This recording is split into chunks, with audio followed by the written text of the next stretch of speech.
बिस्मिल्लाहिर्रहमानिर्रहीम। नाज़रीन, state view studio से मैं हूं काशिफ मीर।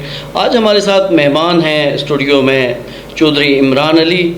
इमरान अली का तल्लुक़ हवेली घोटा आज़ाद कश्मीर से है। नामवर समाजी कारकुन हैं, मुतहर्रिक एक्टिविस्ट हैं और यहाँ पे इस्लामाबाद में रह के कश्मीर के लिए आवाज़ उठा रहे हैं, वहाँ के मसाइल के ऊपर बात कर रहे हैं। नाज़रीन, हमने स्टेट व्यूज़ के भी प्लेटफार्म से और मुख्तलिफ़ लोगों ने सोशल मीडिया साइट्स के ऊपर आज़ाद कश्मीर में 3G और 4G इंटरनेट की सहूलत के लिए कैंपेन लॉन्च की थी,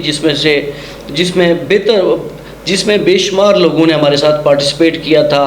हमने मिलके एक ट्विटर ट्रेंड भी बनाया था, लोगों ने अपनी वीडियोस भी सैकड़ों के हिसाब से हमें भेजी थी। तो दूसरी तरफ जहाँ पे हम सोशल मीडिया के ऊपर, प्रिंट और इलेक्ट्रॉनिक मीडिया के ऊपर एक कैंपेन लॉन्च कर रहे थे, वहाँ पे ये इमरान अली थे कि जो चीज़ों को डॉक्यूमेंट कर रहे थे और इदारों के साथ दस्तावेज़ाती तौर के ऊपर ये भी उसी काम में लगे हुए थे। लेकिन इन्होंने जो काम किया है ये बहुत पावरफुल काम है। इस हवाले से इनको बड़ी पजीराई भी हासिल हुई। हम इनसे ही जानते हैं कि जो आज़ाद कश्मीर में 3G और 4G इंटरनेट क्यों नहीं मिल रहा और कौन से इदारे इसमें रुकावट हैं, कौन से इदारे इनको क्या रिस्पॉन्ड कर रहे हैं। तो इमरान साहब बताइएगा कि आपको कैसे ख्याल आया कि आप 3G और 4G के लिए बात करें, इदारों के साथ मिलें, PTA के साथ बैठें, कैबिनेट में जाएँ, मुख्तलिफ फेडरल मिनिस्टर्स के साथ मिलें। तो ये कैसे ख्याल आया और ये जो आपने जो पूरी एक दस्तावेज़ात इकट्ठी की हैं, ये जो हमारे सामने हैं, तो इसमें कौन लोग हैं, पूरी एक डिटेल स्टोरी बताइएगा। अस्सलाम वालेकुम वरहमतुल्लाह। शुक्रिया मीर साहब, सबसे पहले तो मैं आपका शुक्रगुज़ार हूँ कि आपने मुझे स्टूडियो में मदऊ किया और इससे इतने आम मौजू के ऊपर डिस्कस करने के लिए मुझे बुलाया।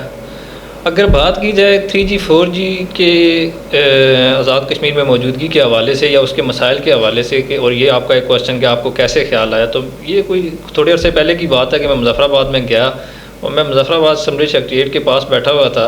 तो मैंने जब अपना फ़ोन चेक किया, फ़ोन पे मैंने लगाने की कोशिश की 3G और वो बिल्कुल ज़ीरो उस पर आ रही है, और टेलनार पे लगाने की कोशिश की तो भी वही सूरत हाल है।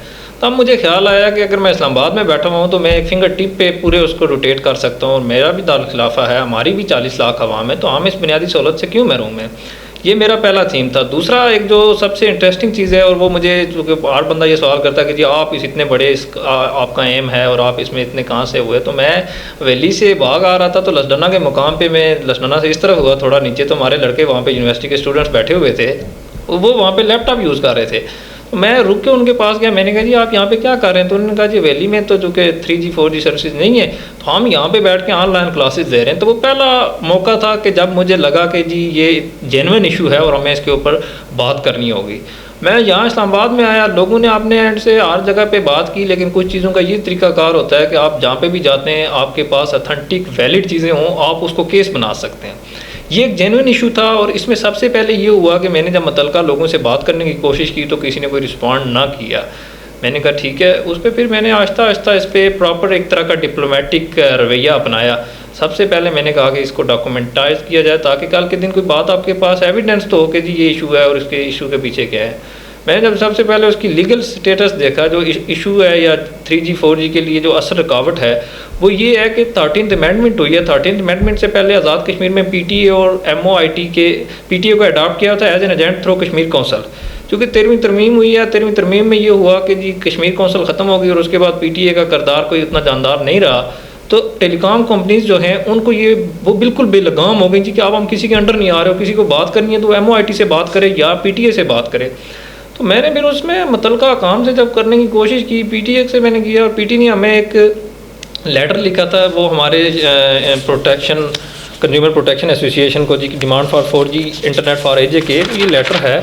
उस लेटर में उन्होंने मेंशन किया था जी कि policy directive from ministry AJ के एंड GB कौंसल से हम इंतज़ार कर रहे हैं। ये लिखते हैं 29 जुलाई को, जबकि उस पर मैंने जब बाकी चीज़ें चेक की तो कश्मीर कौंसल की तरफ से 8 मई को ये चीज़ क्लियर कर दी गई है कि हमारे पास से 13वीं तरमीम के बाद इसकी कोई गुंजाइश नहीं मिलती, और 31(3) जो एक्ट है पाकिस्तान का, उसके तहत ये सारा फेडरल के पास सब्जेक्ट चला गया।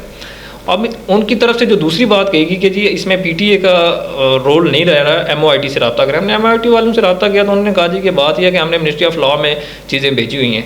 मिनिस्ट्री ऑफ लॉ से भी हमने 20 जुलाई को उनको जो लीगल ओपिनियन है वो दे दिया है, वो उसके ऊपर काम चल रहा है। फर्दर वो उसके ऊपर जो चीज़ें सामने आ रही हैं वो कर रहे हैं, और इंशाल्लाह कि ये मामला जल्द अज जल्द हमने इस मामले में तमाम जितने हमारे मिनिस्टर थे, कैबिनेट के सेनेटर साहिबान थे, हमने डिप्लोमेसी की और उनको ये बताया कि रियासत जम्मू कश्मीर की 40 लाख आवाम का बुनियादी हक है। दुनिया इस वक्त डिजिटलाइज्ड हो गई, हम आज भी पत्थर के ज़माने में रह रहे हैं। हमें एक एक टेक्स्ट एक उसके लिए पहाड़ों पे चढ़ के जाना पड़ता है और ढूंढना पड़ता है हमें 3G 4G। तो ये एक जेन्युइन एम था, और मैं रियासत के तमाम शहरियों से कहता हूँ कि ये हर शख्स का मसला है। आप आज से 4-5 साल के बाद बिल्कुल डिजिटलाइज्ड हो जाएंगे और आपके पास इंटरनेट के अलावा आप एक बैकवर्ड दुनिया में चले जाएंगे। तो ये मेरा एम है और इसके ऊपर मैं काम कर रहा हूँ।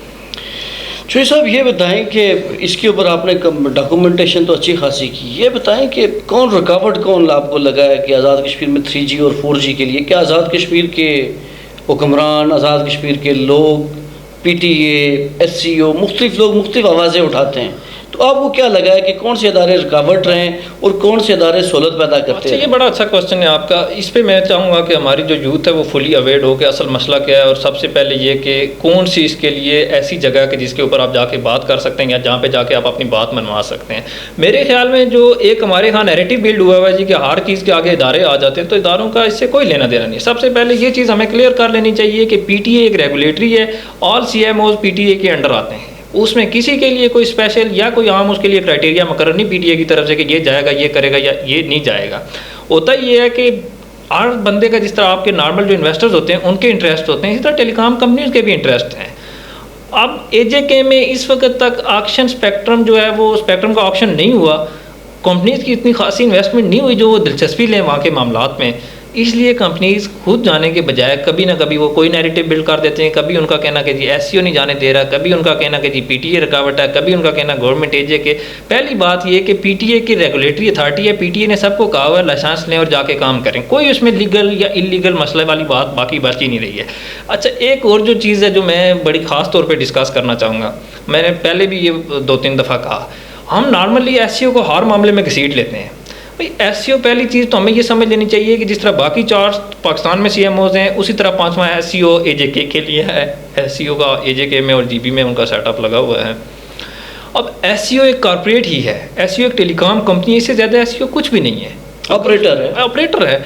अब हमें SCO के लिए जब आप कोई NOC लेते हैं, जब आपको किसी से कोई बात करनी होती है, जब कोई ऑफिशियल आपका इशू होता है तो आप PTA से बात करते हैं, SCO से आप बात नहीं कर सकते।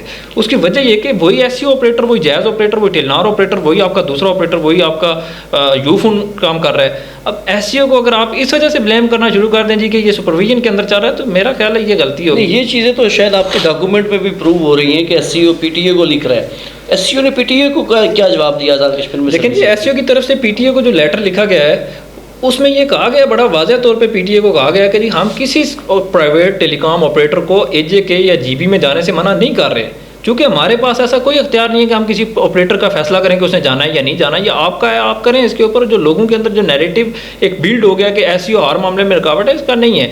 SCO देखें, SCO 2 डिस्ट्रिक्ट जो हवेली और नीले में, वहाँ पे चूँकि बाकी कोई ऑपरेटर नहीं है तो वहाँ पे ये कंप्लीट सर्विसेज SCO दे रहा था।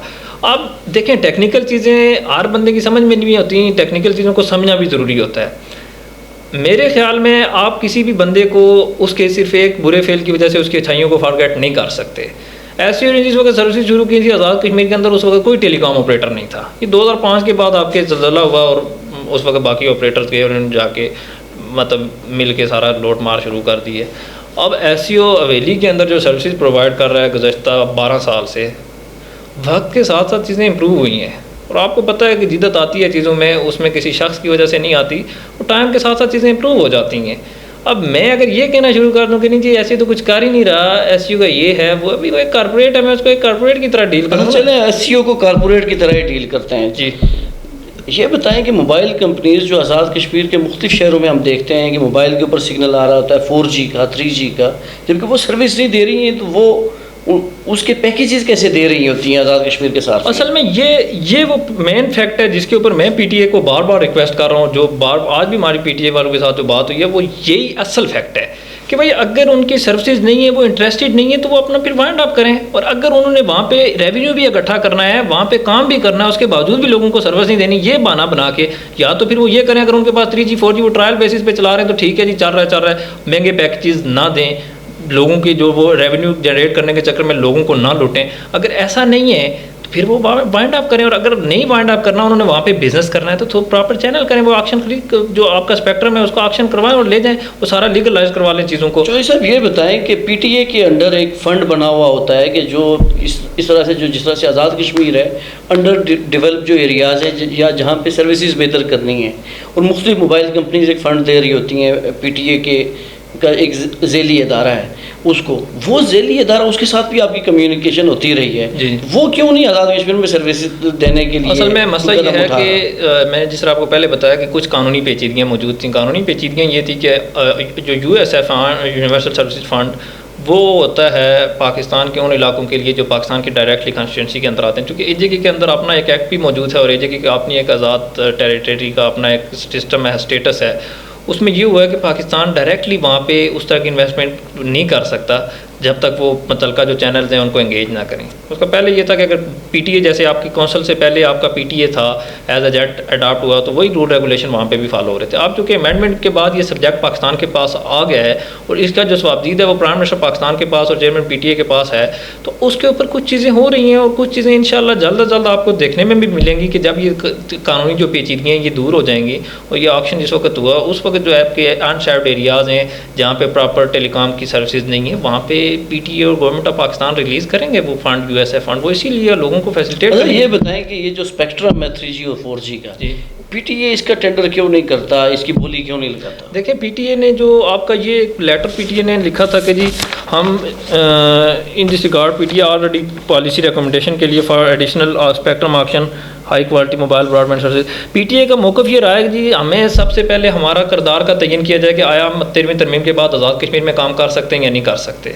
उसके लिए उन्होंने लिखा कि पॉलिसी डायरेक्टिव जो है वो from ministry of AJK and GB council से हमें उसकी दरकार है। तो मैं आपको पहले बता चुका हूँ कि हम इस पर काफ़ी काम किया और उसमें ये कश्मीर कौंसिल की तरफ से ये जो जवाब है ये आ चुका है कि अब हमारे पास चूँकि वो अख्तियार नहीं है, वो ये सब्जेक्ट पाकिस्तान के पास चला गया। अब इसके ऊपर मिनिस्ट्री ऑफ इंफॉर्मेशन टेक्नोलॉजी जो फेडरल की है उसने पॉलिसी देनी है कि आया वो PTA उसी स्टेटस के साथ काम करेगा या उसके स्टेटस में कोई खास तब्दीली होगी। तो असल जो थोड़ी सी रुकावट है वो ये, और होपफुली कि ये 1 मंथ के अंदर अंदर, जो कि प्राइम मिनिस्टर आज़ाद जम्मू कश्मीर ने 3 दफ़ा लेटर लिखा है, president Azad Kashmir chairman PTA को भी बोल चुके हैं, प्राइम मिनिस्टर पाकिस्तान को भी बोल चुके हैं, MOIT के साथ बार बार हमारी मीटिंग्स हो रही हैं। तो होपफुल हो कि इंशाल्लाह अगले 1 से 1.5 मंथ 2 मंथ के अंदर चीज़ें आपको पॉजिटिव वे पे आना शुरू होंगी। चलिए, ये तो उम्मीद नाज़रीन लगाई जा सकती है जिस तरह से चौधरी साहब बता रहे हैं। ये बताएं कि कैबिनेट डिवीजन के साथ भी आपकी बात होती रही, आपकी स्पीकर के साथ भी बात होती रही, फेडरल मिनिस्टर्स के साथ भी बात होती रही, वो क्या कहते थे, उनका मौक़िफ़ क्या था? देखिए, मैंने उसके ऊपर जो सबसे पहली चीज़ है वो ये है कि मैं एक स्टेट के ज़िम्मेदार शहरी होने के नाते मैंने डिप्लोमेसी का जो एक तरीकाकार होता है वो अपनाया कि आप एक नैरेटिव बिल्ड करके बैठ जाएँ कि जी ये हो ही नहीं रहा, वो कर ही नहीं रहा, तो ये गलत बात है। सबसे पहले आपको कोशिश करनी होती है। मैंने जितनी मीटिंग्स हुई, जितनी मुलाकातें हुई, मैंने सब में ये कहा कि आज़ाद कश्मीर की 40 लाख अवामी बुनियादी सहूलत जो मवासलाती सहूलत है उससे महरूम है, आप इसके ऊपर काम करें। उस पर हमें सबकी तरफ से यकीनदानी करवाई गई है। और कैबिनेट डिवीजन चूँकि PTA जो है इसके एडमिनिस्ट्रेटिव मामला कैबिनेट डिवीजन ने देखने होते हैं, ये रेगुलेटरी और रेगुलेटरी के सारे मामला, तो कैबिनेट डिवीजन के सेक्रेटरी की तरफ से 2-3 दफ़ा आपके चेयरमैन PTA को लेटर लिखा गया कि आप इसके ऊपर अपनी पोजीशन वाज़ह करें। उनका वही जवाब था जिस तरह मैंने आपको बताया कि उन्होंने जो ऑल CMOs को लेटर लिखा, उसके बाद उन्होंने हमें ये लेटर लिखा कैबिनेट डिवीजन में कि ये हम उस पर जवाब दे चुके हैं। लाइक ये हवेली के लिए उन्होंने कहा जी कि ये आपकी 6 साइट्स SCO की तरफ से अप्रूव्ड हैं और वो इसको अपग्रेड कर रहे हैं 6 साइट्स पे। तो आई थिंक कि जिस तरह उन्होंने रिस्पॉन्ड किया है कैबिनेट डिवीजन को वक्त के साथ साथ, वो आगे भी चीज़ें अगर नहीं होता, ये बताएं कि अगर मिसाल के तौर पे स्पेक्ट्रम के लिए आपका जो नीलामी है वो नहीं होती, तो फिर देन आज़ाद कश्मीर के लोगों के पास और आज़ाद कश्मीर हुकूमत के पास और आपके पास क्या ऑप्शन रह जाती है? मेरे ख्याल में पहली चीज़ तो ये कि मायूसी भी बंदे को नहीं होनी चाहिए, लेकिन खुदा न उसकी तैयारी तो होगी ना चौधरी साहब। मैं आप प्लान भी कह सकते हैं, तो वो ये है कि कुछ पत्ते वक्त से पहले नहीं शो किए जाते। मैं अभी तो बड़ा पुरुमीद हूँ, लेकिन अगर खुदा ना खास्ता कोई ऐसा वक्त आता है कि जब हमें कोई उसमें हो, तो हम इसके ऊपर भरपूर रियासत के शहरी होने की हैसियत से अपना भरपूर एहतजाज रिकॉर्ड करवाएंगे और उसके लिए जितने मुतलका फोरम्स हैं, जितने मुतलका लोग हैं, हम उनको इंगेज करेंगे, हर सूरत में इंगेज करेंगे। कि आपके आइन ने जब बोल दिया है कि बेहतरीन मवासलाती निज़ाम रियासत के शहरियों का बुनियादी हक़ है, तो उसमें डिफ़ाइन हो गया। और मैं तो कंज्यूमर हूँ, मुझे बेहतर सर्विसेज फराहम करना रियासत की जिम्मेदारी है। हम उसमें एक तरह जो आपका प्रॉपर चैनल था डिप्लोमेसी के थ्रू सब तक बात पहुँचाना और उसके ऊपर काम होना, हमने पहले वो कर लिया। उसके बाद अगर ना हल हुआ तो फिर हम इसके ऊपर अपना नया कोई लाया अमल लेके आएंगे सामने, वो चूँकि कबल वक्त है। नाज़रीन, चूँकि चौधरी इमरान ने इसके ऊपर बहुत ज़्यादा काम किया था, तो हमने कहा कि जो इनके पास जो इन्फॉर्मेशन है, जितना इन्होंने काम किया है वो आप तक भी पहुँच जाए। ये जो 3G और 4G का जो अहम इशू है, जिसके ऊपर हमारे जो स्टूडेंट्स का एक बहुत बड़ा तबका है वो मुतासर है, वकला मुतासर हैं, सबसे ज़्यादा जर्नलिस्ट कम्युनिटी भी है वो भी बड़ी मुतासर है। और हर शहरी आज इस ग्लोबल विलेज में बैठा है कि उसे इंटरनेट, बेहतर इंटरनेट चाहिए दुनिया के साथ कम्युनिकेशन के लिए, दुनिया के साथ बिज़नेस के लिए और हर चीज़ के लिए। तो ये चूँकि बुनियादी ज़रूरत थी और इसके ऊपर बहुत सा काम हो रहा है। मज़ीद इसके ऊपर जितनी भी डेवलपमेंट्स हुई इसमें मैं तो जी जो साहब, मैं इस पर कुछ चीज़ें ऐड करना चाहूँगा हवेली के हवाले से। एक तो ये कि हवेली के अंदर कोई टेलीकॉम ऑपरेटर और नहीं है SEO के अलावा, और उसमें चूँकि थोड़ा सा एक इशू है जिसको मैं चाहता हूँ कि लोगों तक वो पहुँचे, और मैं इसके ऊपर पहले भी बोल चुका था और आज भी मैं बोल चुका हूँ, और उसके लिए हमारे पास एविडेंस भी मौजूद है। कि एक तो ये कि मैं जिस तरह भी मैंने पहले भी जिक्र किया कि PTA के अंडर तमाम ऑपरेटर्स आते हैं इंक्लूडिंग एस्कॉम के साथ या SEO के साथ कोई PTA का स्पेशल वो बर्ताव नहीं है। वो उन्हीं 5 ऑपरेटर्स के साथ गिना भी जाता है, अकाउंट भी होता है, उनसे भी उसी तरह जवाब मांगा जाता है। अब ये हुआ कि ये जो PTA ने मेरे उस पर लेटर लिखा था, उसमें उन्होंने 5 ऑपरेटर्स को कहा कि जी आप हमें जवाब दें, सर्वे करके बताएं कि आप हवेली में क्यों नहीं जा रहे, अगर कोई इशू है तो बताया जाए। उसमें सबसे पहले आपके SEO ने रिस्पॉन्ड किया। SEO ने कहा जी कि हमारी वहाँ पे पहले भी साइट्स लगी हुई है और ये 6 साइट्स जो हैं ये हम बहुत जल्द वहाँ पे इंस्टॉल करके अपग्रेड करेंगे अपना सारा सिस्टम। अब मेरा ये उस पर है कि अगर बाकी कंपनी से पहले SEO ने वहाँ पे रिस्पॉन्ड किया है तो हमें SEO के इस काम को भी अप्रिशिएट करना होगा। क्या बाकी कंपनियों ने भी जवाब दिया है? बाकी कंपनीज आहिस्ता आहिस्ता वो जवाब दे रही हैं और 1-2 दिन तक या 4 दिन तक हमें मुतवक्को कहा गया कि जी सारी कंपनीज का जवाब आ जाएगा, उसके बाद हम आपको डिटेल लेटर लिखेंगे। लेकिन मैं जो यहाँ पे चाह रहा था कि हमें चीज़ों को अप्रिशिएट भी करना होगा।